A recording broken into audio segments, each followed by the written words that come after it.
세상이 어떻든 우리 하나님께서 우리를 지키시고 보호하시고 인도하여 줄 줄 믿습니다. 오늘은 본문 말씀을 가지고 신앙의 뿌리라는 제목을 가지고 함께 은혜를 나누고자 합니다. 여러분, 이제 여름이 되면 태풍이 오는데요. 태풍이 지나간 자리에 보면은 가끔씩 가로수가 하늘을 쳐다보고, 뿌리가 하늘을 쳐다보고 있는 그런 나무들을 보게 됩니다. 그런데 대부분 그런 나무들의 공통점은 뿌리가 깊지 못한 나무들이라는 거예요. 뿌리를 깊이 내리지 못했기 때문에 강한 태풍을 견디지 못하고 뿌리가 뽑혀 있는 그런 모습을 봅니다. 조금 전에 밖에서 장로님하고 화분을 그 군자란을 뽑아봤어요. 지난번에 사모님하고 저하고 그걸 뽑으려고 했더니요, 뭐 도저히 뽑히질 않아요. 그래서 장로님이 이 앞에 군자란을 예쁘게 펴서 저는 저 옆에 몇 뿌리가 있는데 그거를 분갈이를 해야 되는데 뽑히질 않아서 화분을 깨야 되겠다 했더니 어디 한번 보자고 하시더라고요. 그러더니 장로님 힘을 쓰니까요, 그게 쭉 빠지는 거예요. 우리 신앙도 마찬가지입니다. 뿌리가 깊지 못하면 작은 시험에도 신앙이 흔들린다는 거예요. 그런데요, 뿌리가 깊어도요, 강한 시험이 오면은 뽑히더라고요. 사모님하고 저하고 뽑으려니까 안 뽑혔는데요, 힘이 센 장로님이 뽑으니까 막 흔들다 뽑으니까 빠져요. 사단은요, 그 사람에게 맞는 그런 시험을 하고 그 시험을 올 때 우리가 그 시험을 이겨야 될 줄 믿습니다. 강하다 할지라도 이겨내야 돼요. 뿌리가 깊은 나무는 대부분 옮겨 씹은 지가 오래돼서 뿌리를 깊이 내렸습니다. 그렇다면 신앙의 뿌리도 신앙의 연조가 오래되면 신앙의 뿌리가, 믿음의 뿌리가 깊을까요? 신앙의 뿌리는 나무의 뿌리와 달리 신앙의 연조와 성직과 관계가 없다는 거예요. 신앙의 연조가 짧은 초신자라 할지라도 신앙의 뿌리를 깊이 내린 성도들이 있더라고요. 주님도 그렇게 말씀하잖아요. 마태복음 20장 16절에 나중된 자들이 먼저 되고 먼저 된 자들이 나중되리라. 예수를 늦게 믿었지만 먼저 믿은 자보다 믿음이 더 좋은 성도들도 있잖아요. 사랑하는 성도 여러분, 우리 모두 신앙의 뿌리를 깊이 내려서 어떠한 시험이 온다 할지라도, 강한 시험이 온다 할지라도 믿음의 뿌리가 흔들리지 않는 우리 사랑하는 성도들이 될 수 있기를 주님의 이름으로 축복합니다. 그래서 오늘 신앙의 뿌리라는 제목을 가지고 함께 은혜를 나눌 때 큰 은혜가 될 수 있기를 주의 이름으로 축복합니다. 첫째로 믿음의 삶입니다. 오늘 이 요한 1서는 예수님의 사랑을 받았던 요한이라는 제자가 기록한 말씀입니다. 요한은 노년에 밤모섬에 유배되죠. 근데 이 밤모섬에 유배되기 전에 요한 1서, 2서, 3서를 그가 기록했는데요. 이 요한 1서, 2서, 3서는 교회를 향한 그의 사랑과 경고의 메시지를 담은 그런 편지입니다. 이 요한은 예수님께 사랑을 많이 받았던 제자 중에 한 사람입니다. 그래서 예수님께서 십자가에 달려 돌아가실 때 예수님께서 요한에게 이는 나의 어머니라 하면서 예수님을 맡기기까지 했던 그런 제자예요. 그런 요한이 기록한 이 요한 1서는 이 신앙의 본질에 대한 말씀을 기록했습니다. 참 믿음이 무엇이냐? 세 가지를 이야기하고 있어요. 예수님이 하나님의 아들 되시고 육체를 입고 오신 하나님이라는 것을 이야기하고 있고요. 또 두 번째는 하나님의 빛 가운데서 죄를 자백하며 깨끗함을 입고 의롭게 사는 자들이 되라. 세 번째는 하나님을 사랑하는 자는 말이 아니라 행동으로 그 사랑을 보이는 자가 되어야 된다는 것입니다. 이러한 삶을 사는 자의 마음속에 하나님께 속한 믿음이 있는 자라. 여러분, 우리가 보통 저 사람 믿음이 있다고 할 때 그 기준이 뭡니까? 겉으로 보여지는 그 표면적인 것들 가지고 우리가 믿음이 있다 없다를 얘기하잖아요. 대부분이 어떤 겁니까? 주일 성수 잘하고 11조 생활하고 봉사하고 충성하고 이런 삶을 잘하는 그런 사람들을 우리가 보면은 저분 아무개 집사님, 아무개 성도님, 아무개 장로님, 아무개 권사님 믿음이 있어라고 말합니다. 근데 오늘 본문에서 말하고 있는 믿음이 있는 사람의 기준이 뭐냐는 거예요. 오늘 본문은 이렇게 시작하죠. 나의 자녀들아, 나의 자녀들이라고 시작합니다. 여기서 나의 자녀들이라는 이 말은 내가 누구인지 나의 정체성에 대한 말씀입니다. 요나 선지자는 하나님의 은혜 가운데 살았어요. 하나님의 은혜 가운데 그가 살았지만은 그러면서도 그는 마치 내 스스로 있는 것처럼 착각하고 살았던 것 같은 그런 모습이 우리 같아서는 안 된다는 겁니다. 여러분의 정체성은 뭡니까? 여러분 누군가를 만났을 때 여러분은 나에 대해서 소개할 때 어떻게 소개합니까? 우리 최영록 집사님 영영 크린하우스를 지금 시작을 하고 계신데 어디 판촉을 하서 가면은 집사님 먼저 어떻게 소개하지? 집사님 명함 주시죠. 명함을 주는 거예요. 명함을 주면 그 명함에 내가 누구인지, 내가 어떤 일을 하고 있는지 그 명함이 다 이야기를 해줍니다. 그리고 나서 나에게 내가 이런 일을 하는데 이런 일을 맡기면 내가 어떻게 하겠다고 거기를 쭉 설명해주고 그러면서 판촉을 하는 거예요. 또 우리는 어떻게 자기를 소개합니까? 내가 어디 김씨다, 어디 박씨다, 어디 이씨다. 자신의 문파 몇 대손이라고 하면서 아무개라고 소개를 하고. 또 아이들을 부모님들끼리 만나면 누가 엄마다, 누가 아빠다 하면 자기를 소개를 할 거예요. 그런데 오늘 하나님은 우리를 소개하고 계신데 뭐라고 우리를 소개하고 계시냐면 나의 자녀라고 소개하고 있어요. 나의 자녀라. 그래서 여러분, 오늘 우리는 하나님의 자녀들인 줄 믿습니다. 그런데요, 내가 하나님의 자녀라고 하나님께서 우리를 하겠을 때 어디 가서 내가 하나님의 자녀다 하고 말로만 자랑한다고 해서 내가 하나님의 자녀가 되는 것이 아니라는 겁니다. 하나님의 자녀라면 하나님의 자녀다운 삶을 살아라.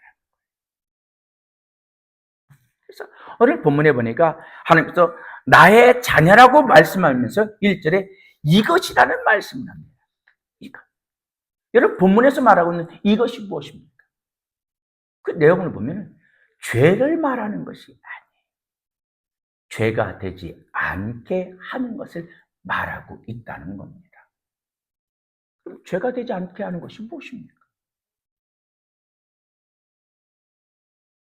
죄를 범하여도 해결되는 해결이 되는, 해답이 되는 이것이 뭐냐는 거예요. 그것에 대해서 2절에서 뭐라고 합니까? 화목제물이다 하고 말합니다. 여러분 화목제물이 뭡니까? 이 화목제물이라는 것을 우리가 알기 위해서는 레위기 1장부터 7장에 나오는 5대 제사에 대해서 알아야 돼요. 이 5대 제사를 잠시 여러분들 말씀드리면 먼저 번제라는 것이 있어요. 이 번제는 제물을 온전히 다 떼어서 하나님께 드리는 제사입니다. 이것은 죄보다는 자원하는 헌신, 내가 이렇게 하는 게 헌신 않겠습니다 하고 그런 의미가 있는 제사고요. 소제는 피가 없이 하나님께 드린 제사인데 이 속죄보다는 감사를 표현하는 제사가 소제입니다. 또 화목제는 하나님과 화목됨을 기념하는 제사로 식탁에 교제가 있는 유일한 제사가 화목제사입니다. 속죄제는 내가 무의식 중에 지은 죄가 있잖아요. 내가 무의식 중에 지은 죄를 제사장이 대표해서 피를 뿌리고 죄를 덮어주는 제사인데, 하나님과 관계를 회복하는 의미의 제사가 속죄제입니다. 마지막으로 속건제는 주로 남에게 해를 끼친 죄에 대해서 보상하고 배상하는 그런 제사. 그런데 이 5대 제사를 드릴 때 그 제사를 드린 제물을 사용하는 처소가, 용도가 다릅니다. 번제는 내가 하나님께 헌신한다는 그런 의미라고 그랬죠. 그래서 하나님께 태워드린다고 그랬어요. 그래서 번제는 다 태워서 하나님께 드리는 거예요. 향기로운 제사. 그런데 소제는 제물 일부는 태우고 일부는 제사장과 그의 가족들이 먹습니다. 이 소제를 먹을 때 제사장의 가족이 아닌 사람은 먹을 수가 없어요. 그래서 이 소제를 하나님께 드리면은 그 소제의 일부분을 제사장을 대접하는 그러한 예물로 사용하는데요. 우리 장로님께서 항상 그런 말씀을 해요. 신방을 오면은 신방 감사와 제사장의 몫을 따로 이렇게 드려라. 바로 이 소제에서 근거하는 거예요. 하나님께 제물을 드리면, 제사를 드리고 나면은 하나님께 드리는 반은 하나님께 드리고 반은 제사장이 드리는 거예요. 그래서 제사장은 그것을 가지고 가족들과 함께 나누게 되는 그러한 모습. 그런데 이제 우리가 신앙생활하면서 이런 것들을 많이 하지 않다 보니까 장로님이 이런 것들을 보면서 신앙생활을 하셨고, 그러다 보니까 우리 성도들의 그런 말씀을 하시는데, 이런 것들이 안 하던 것을 하려면 또 부담이 되죠. 그러니까 이런 것이 있다는 것을 여러분이 아시고, 그것이 내가 할 수 있는 은혜가 될 때는 여러분이 하시고, 강제적으로는 여러분들에게 막 하라 마라 하다 보면 이것도 안 하던 것을 하다 보니까 시험거리가 될 수가 있어요. 그러니까 여러분들이 은혜 되는 대로, 그 대신 이렇게 하는 것은 소제에서 이렇게 했다는 것들 여러분들이 기억하시고, 이런 말씀에서 근거가 됐다는 것, 우리 장로님께서 그렇게 말씀하신 거라는 걸 여러분들 이해하시면서 들으시면 되겠어요. 그런데 이 화목제물은요, 제사를 지내는 제주와 또 제사장과 또 이웃들이 함께 먹는 유일한 제사였어요. 그래서 하나님께 제사를 드리면서 이 화목제물은 제사를 내가 드리는 사람과 제사장과 이웃들이 모두 다 함께 음식을 먹는데, 여기도 법칙이 있어요. 해가 지기까지 먹어야 되는 거예요, 다.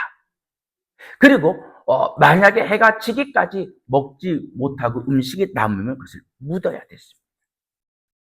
참고로 로마 시대 공적인 행사라든지 귀족들이 파티를 열었는데요, 이들이 파티를 열 때 자신의 부와 권력을 과시하기 위해서 이 파티를 도구로 삼았어요. 그러다 보니까 파티를 하루 이틀 하는 것이 아니라 여러 날을 파티를 합니다. 그러면 그 파티에 참석한 사람들이 그 파티를 참석해서 음식을 먹고, 이 파티가 너무 즐겁고 행복해서 내가 음식을 맛있게 먹었다는 것을 표현을 어떻게 했냐면요, 여러분 죄송합니다, 이런 표현, 먹고 와서 토하는 거예요. 그래서 또 먹어. 그러면서 트름을 해. 그러면 이 파티를 연 사람이 그 사람들이 먹고 토하고 트림하면 이 사람들이 내 파티에서 잘 먹고 있구나, 그렇게 얘기했다는 거예요.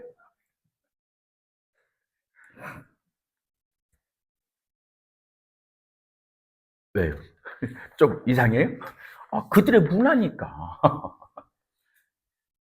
이 화목제를 드리고 나서 음식을 먹을 때 남기지 말고 먹으라고 했는데, 이것은 아낌없이 용납하라는 의미가 담겨져 있는 거예요. 어떤 것은 용서하고 어떤 것은 용서하는 것이 아니라 모든 것을 다 용서해 준다는 거예요. 이에 대해서 2절은 그렇게 말하잖아요. 예수님이 우리의 죄를 위한 화목제물이 되셨다. 예수님이 우리의 화목제물이 되셨다고 하면서 그 뒤에 어떤 말씀이 있습니까? 우리를 위한 것뿐만 아니라 온 세상을 위해서 하심이라. 그래 여러분, 예수님의 화목, 예수님께서 화목제물이 되셔서 우리의 의로우신 예수님이 되셨는데요. 이 예수님은 우리가 아무리 흉악한 죄를 지었다 할지라도 의롭다고 여겨주신다는 걸 믿기만 합니다. 여러분, 예수님의 우편에 쓰던 강도가 그가 의롭다고 여김을 받은 것이 어떻게 의롭다고 여김을 받았습니까? 다른 것도 없어요. 십자가에 매달리면서 주의 나라가 임할 때 나를 기억해달라는 그 믿음 하나 때문에 주님께서 그를 의롭게 여기신 것입니다. 여러분, 제가 앞에서 이 요한일서를 기록한 목적에 대해서 말씀드렸었죠. 신앙의 본질이 무엇이냐? 참 믿음이 무엇이냐? 그것을 가르쳐 주기 위해서 이 요한일서를 기록했다는 말씀 전했던 거 여러분 기억나실 겁니다. 그렇다면 예수님께서 우리의 화목제물이 되셨다는 것을 믿는 것, 무엇으로 증명할 수 있냐는 거예요. 다시 말해서 내가 예수를 믿는 것을 무엇으로 증명할 수 있냐는 거예요. 성직으로? 신앙의 연조로? 주일날 교회에 나와서 예배를 드리는 것으로?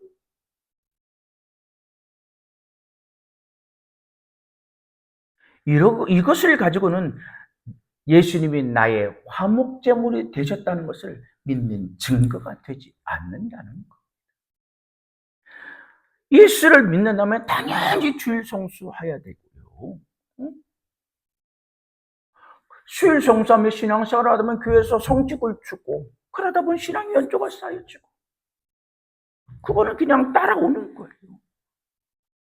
여러분, 예수님의 제자들이 3년 반 동안 예수님을 따라다니면서 예수님께서 행하신 수많은 기사 표적들을 보았어요. 가장 가까운 곳에서 그들을 보았습니다. 누구에게 들은 것이 아니에요.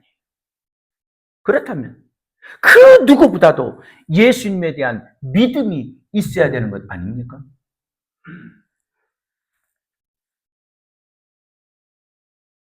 하지만 예수님의 제자가 되어 3년 반 동안 주님과 동거동락하면서 예수님께서 행하시는 기사 표적을 가장 가까이에서 본 것으로 그들의 믿음이 증명이 되지 않더라는 거예요.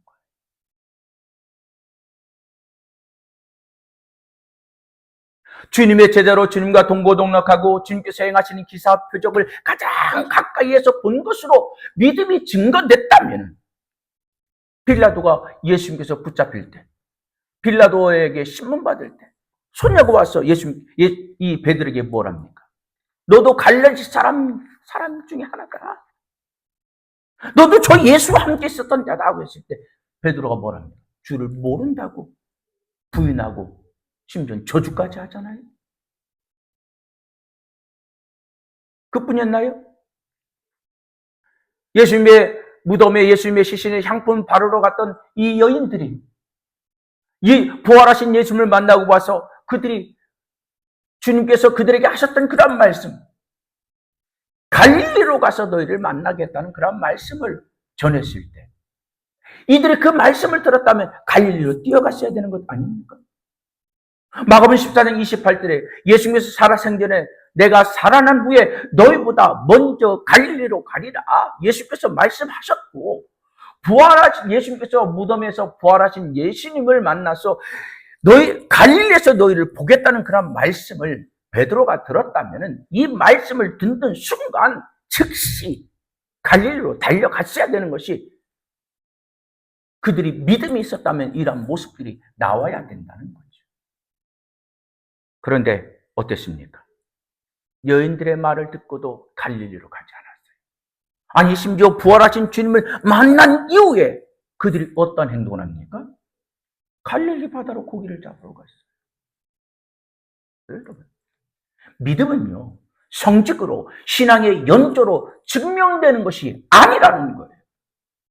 그렇다면 무엇으로 우리의 믿음이 증명되는 겁니까? 오늘 본문 3절에 계명을 지키면, 한번 따라합시다. 계명을 지키면. 여러분, 계명을 지킨다는 것은 뭡니까? 하나님의 말씀대로 순종한다는 것 아닙니까? 예배 시간에 말씀을 들으면서 새소리가 나도록 믿습니다. 아멘 아멘 한다고 믿음이 있는 것이 아니에요. 하나님의 말씀을 듣고 지켜 행하는 자가 믿음이 있는 줄 믿습니다.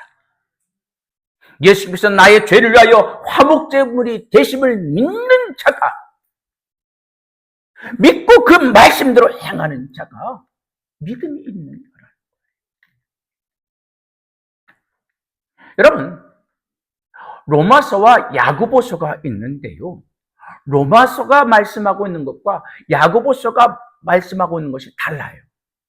로마서는 오직 예수를 믿음으로 말미암아 구원을 얻는다고 말합니다.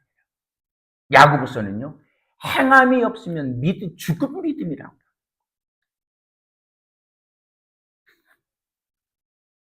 표면적으로 보면은 로마서와 야고보서가 믿음에 대해서 전혀 상반된 말씀을 하고 있는 것 같이 보입니다.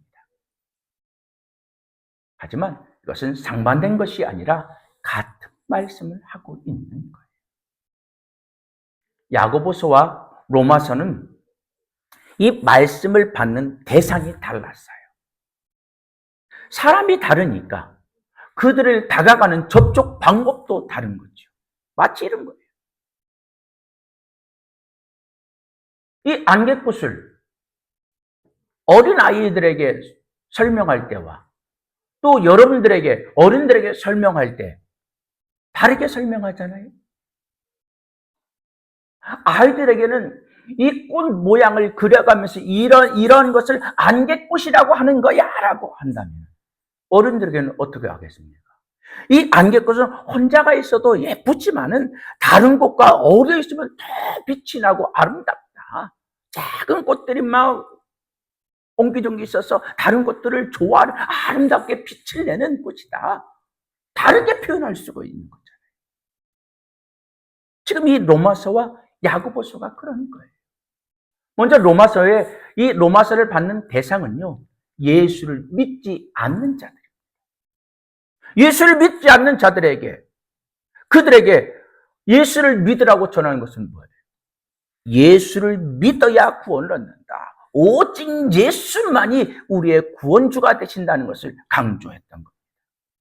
예수님께서 나의 죄를 위하여 십자가에 달려 돌아가시고 죽은 자 가운데 3일 만에 부활하신 그 예수를 믿어야 구원을 얻는다는 것이 로마서인 거예요. 하지만 야고보서는요, 야고보서를 받는 그 대상은요, 이미 예수를 믿는 이들. 로마서의 복음을 받는 이들은 이방인, 예수를 모르는 이들이라면 야고보서는 이미 예수의 십자가의 복음을 듣고 예수를 믿는 자들인 거예요. 예수를 믿는 이들에게 예수 믿어라 하면은 속으로 뭐라고? 나 예수 믿는데 뭘 또 믿어? 그렇죠?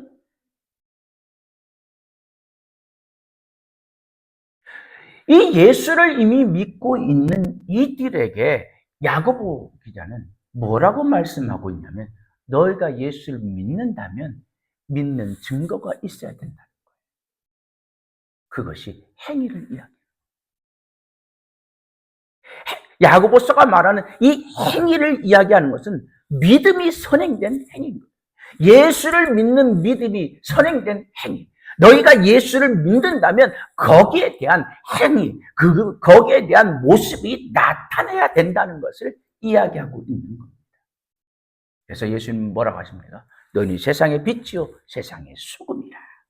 믿노라 하면서도 믿음의 행위가 없으면 죽은 믿음이라는 것이 야고보서의 말씀입니다.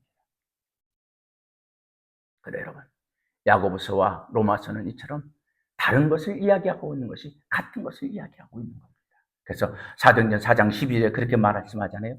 다른 이로서는 구원을 받을 수 없나니 천하 인간의 구원을 받을 만한 다른 이름을 우리에게 주신 일이 없느니라. 구원은 오직 예수 그리스도로 말미암아 구원을 얻는다는 것입니다. 그러면 이 믿음이 뭐냐는 거예요. 불가능한 현실 속에서도 주님의 말씀에 아멘하고 순종하는 것이 믿음이라는 것입니다. 여러분, 이스라엘 백성들이 출애굽하여 이제 가나안 땅을 들어갈 때 가나안을 들어가기 위한 그들이 건너야 되는 강이 있었죠. 그 강이 뭡니까? 요단강이죠. 이스라엘 백성들이 요단강을 건널 때 비가 오지 않아서 강물이 마른 건기때가 아니었습니다. 우기때예요. 우리로 말하면 장마때입니다. 비가 많이 와서 강물이 막 찰랑찰랑하고 막 금질이 흘러가는 거예요. 저희 초등학교 때 담벼락 옆에 보면 그 옆에서 내려오는 그런 하수가 있었어요. 좀 넓은데요. 높이가 저희 키만 하고 한 이 정도 되고 폭은 한 근 2m가 되는 폭인데요. 비가 많이 와서 거기가 물이 막 급류가 내려가는데요. 어렸을 때 뭐 장난 많이 치잖아요. 거기 가서 발을 살짝 넣었더니 발이 팍 튕겨나가는 거예요. 물살이 얼마나 센지. 여러분 그것을 한번 생각해 보자고요. 우기 때 비가 많이 와서 강물이 범람해서 막 급물살이 흘러가고 있는 거예요. 홍해를 건널 때는 이미 홍해가 갈라진 것을 보고 그들이 건너갔어요. 그런데 요단강은 그렇게 급물살이 흘러 내려온 것을 하나님이 발로 밟고 건너라는 겁니다. 조금 전에 말씀드렸듯이 물살이 세면요, 발을 대는 수가 튕겨나가면 휩쓸려 가는 거예요. 그런데 어떤 바보가 그 눈으로 보는 그 급물살에 발을 담겠습니까?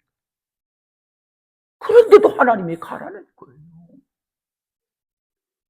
출애굽한 1세대들이었다면 절대로 가지 못했을 겁니다. 그 현실. 어떻게 여기를 보고 가느냐? 우리 죽으라고 하는 거냐? 내 생각을 이야기하며 절대로 갈 수 없다고 그들은 건너지 않았을 거예요. 하지만 광야 40년의 생활 중에서 전능하신 하나님을 믿는 믿음을 소유했던 출애굽한 1세대들은 하나님의 말씀에 순종하여 요단강에 발을 내딛은 줄 믿습니다. 내딛는 순간 모든 것을 삼킬 듯한 그러한 급물살로 흘러오던 이 요단강에 둘러 갈라지면서 백성들을 건너가게 된 줄 믿습니다. 그래 여러분, 믿음 있는 자는 현실과 동떨어지는 하나님의 말씀이 할지라도 아멘하고 순종한다는 것입니다. 사랑하는 성도 여러분, 우리 모두 하나님의 말씀에 순종한 자가 되어 하나님의 사랑을 받는 자들이 될 수 있기를 주님의 이름으로 축복합니다. 부활하신 예수님을 만나고도 배와 그물을 가지고 갈릴리 바다로 갔던 베드로를 주님께서 찾아오셨습니다. 주님께서 베드로를 찾아오셨을 때 베드로의 상황은 밤새도록 그물을 던졌지만은 한 마리의 고기도 잡지 못한 상황이었습니다. 여러분 이때 베드로가 어떤 마음이 들었을까요? 저는 그런 생각을 해봤어요. 예수님을 처음 만났을 때 그때 모습이 생각나지 않았을까? 그때 상황도 똑같잖아요. 예수님이 베드로를 처음 찾아가시고 사람 낚는 어부로 그를 부르실 때 그때도 역시 밤새도록 그물을 던졌지만 한 마리의 고기도 잡지 못했어요. 그때 주님께서 뭐라 하죠? 깊은 데로 가서 그물을 던져라. 그 말씀대로 순종했더니 2배가 만선되는 기적을 체험했잖아요. 그때와 상황이 너무 똑같아요. 밤새도록 그물을 던졌는데 한 마리의 고기도 잡지 못했던 베드로가 그때를 생각하지 않았을까 싶어요. 아, 예수님이 계셨다면 내 배가 가득가득 고기를 찰 텐데.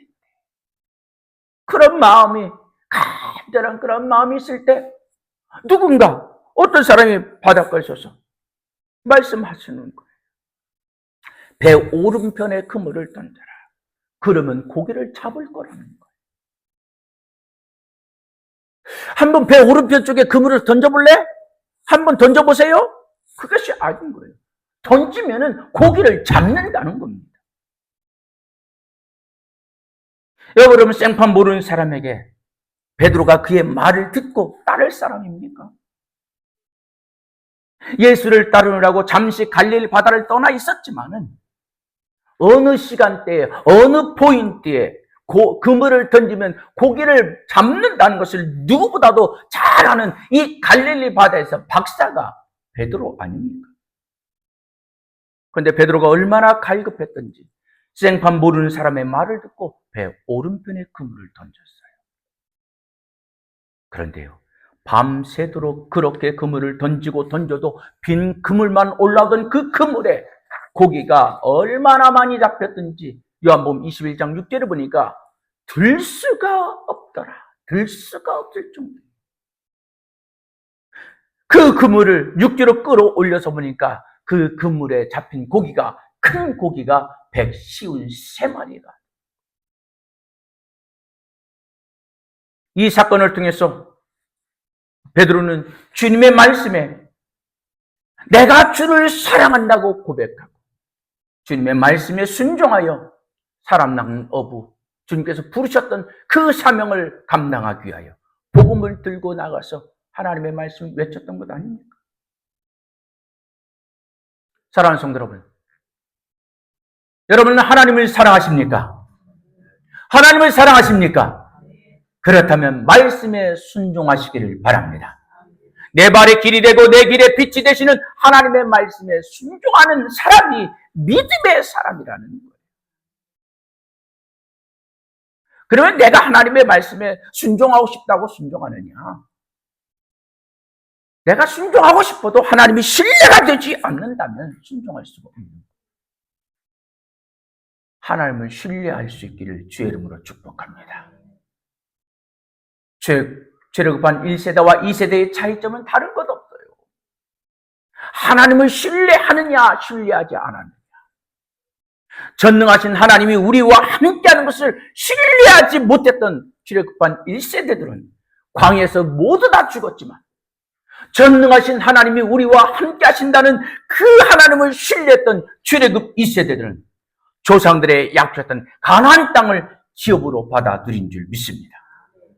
하나님을 신뢰하고 말씀에 순종할 때 그 금물살이 흐르는 요단강을 밟았더니 요단강이 무너져 갈라졌고, 난공불락의 성이라고 여기던 여리고 성도 하나님을 신뢰하며 믿음으로 여리고 성을 돌았더니 종이 조각 부서지듯이 여리고 성이 무너지고 가나안의 칠족족들을 모두 물리치고 가나안 땅을 정복한 줄 믿습니다. 사랑하는 성도 여러분, 하나님의 말씀이 내 이성에 반하는 그런 말씀으로 들리십니까? 하나님의 말씀을 들으면서 그거는 아니야. 과거로도 그건 판명되지 않았어. 이건 있을 수 없어. 그런 말씀이 들리십니까? 혹시 그렇게 그 하나님의 말씀이 내게 들려진다 할지라도 그럼에도 불구하고 하나님을 신뢰하면서 순종해 보시길 바랍니다. 믿어지지 않으면 그냥 먼저 순종하고 보세요.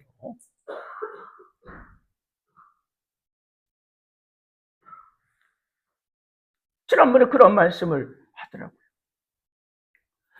선배 장로님들이 하는 것을 보니까 목사님께 말씀하시면은 이해가 되질 않아도 먼저 순종하고 하더라는 거예요. 그 순종하고 가다 보니까 목사님의 그 뜻을 알겠더라. 그러냐? 그러면 선배 장로님들 하신 대로는 따라가라. 그러면 좋은 장로 될 거다. 그런 잠문해 줬던 것이 기억납니다. 여러분, 내가 신앙의 연조가 짧아서, 내가 지금 아직 믿음이 적어서 하나님이 신뢰되지가 않는다면, 이 하나님의 말씀이 내가 다 믿어지지 않는다면 그냥 그거 내려놓고 먼저 순종부터 한번 해보세요. 믿어지지 않더라도 내가 먼저 순종하고 가다 보면은 그 하나님의 말씀이 믿어질 줄 믿습니다. 그곳에 순종하며 나가는 그곳에 하나님께서 함께 하시는 놀라운 기적이 일어날 거예요. 사랑하는 성도 여러분, 오늘 이 시간 우리 모두 하나님의 말씀을 신뢰하며 순종하는 믿음의 사람이 되어서 오늘 주님께서 우리에게 말씀하신 참 믿음의 신앙의 뿌리 깊은 우리 성도들이 되어서 어떤 사단의 시험에서도 흔들리지 않는 믿음의 성도들이 될 수 있기를 주님의 이름으로 축복합니다. 주님의 이름으로 축복합니다.